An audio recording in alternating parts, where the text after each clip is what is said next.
अलीकडे मला पलीकडं हे पांडुरंगा नदी भरली चंद्रभागा.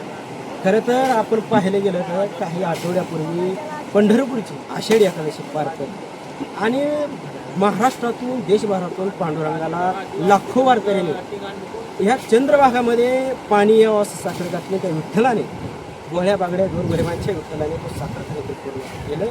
माझ्या मागे पाहू शकता नदी भरली चंद्रभागा. खरं तर ही कोरडी भीमा काही दिवसापूर्वी कोरडी खट्ट पडली होती. आता ही भीमा नदी वाहू लागलेली आहे. खरं तर आज आपण विचार केला तर उजनी धरण आणि वीर धरण या दोन्ही धरणाचा आणि बंड गार्डन या दोन्ही धरणाचा जर आपण विचार केला तर 1,40,000च्या आसपास भीमा नदीमध्ये पाण्याचा विसर्ग चालू आहे. त्यामध्ये पंढरपूरचा जर आपण विचार केला पंढरपूरमध्ये कुंडलिक मंदिरासह आणखीन काही छोटी मोठी मंदिरे खरं तर पाण्यात गेलेली आहे. तिथला वाळवंट खरं तर पाण्यात गेलेला आहे. व्यास नारायण झोपडपट्टी कुठं तर पाणी चालू झालेलं आहे. तिथल्या लोकांचं खरं तर स्थलांतर चालू झालेलं आहे. या भागामध्ये असलेली जी जीवनवाहिनी म्हटलं जाणारी ही भीमा नदी चंद्रभागा नदी खरं तर दुथडी भरून वाहत आहे. यामध्ये ग्रामीण भागामध्ये असलेल्या शेतकऱ्यांच्या चेहऱ्यावरती खरं तर या भीमा नदीला आलेल्या पाण्याने समाधान झालेलं आहे.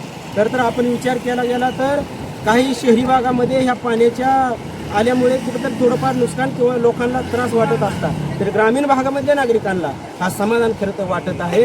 आज आपण ग्रामीण भागाचा जर विचार केला तर आसपासची शेतकरी असतील शेतकऱ्यांच्या चेहऱ्यावर आनंद खरं तर आलेला आहे. खरं तर आमच्या ह्या भागामध्ये पावसानं पाठ फिरवली जरी असली वर चालू झालेला पाऊस उजनी धरणामध्ये यायला लागलेला पाण्याचा विसर्ग वीर धरणाचा विसर्ग मिळून भीमा नदीमध्ये चंद्रभागा नदीमध्ये 1,40,000 क्युसेकचा विसर्ग खरं चालू झालेला आहे. आपण पंढरपूरमध्ये असलेलं विष्णुपद मंदिर गोपाळपूरचं असलेलं ते सुद्धा पाण्याखाली गेलेलं आहे. तिथला काही पंढरपूरमध्ये आणि गोपाळपूर ह्या भागाचा जर आपण विचार केला तर तो सुद्धा पूल काही तासामध्ये पाण्याखालीच आहे.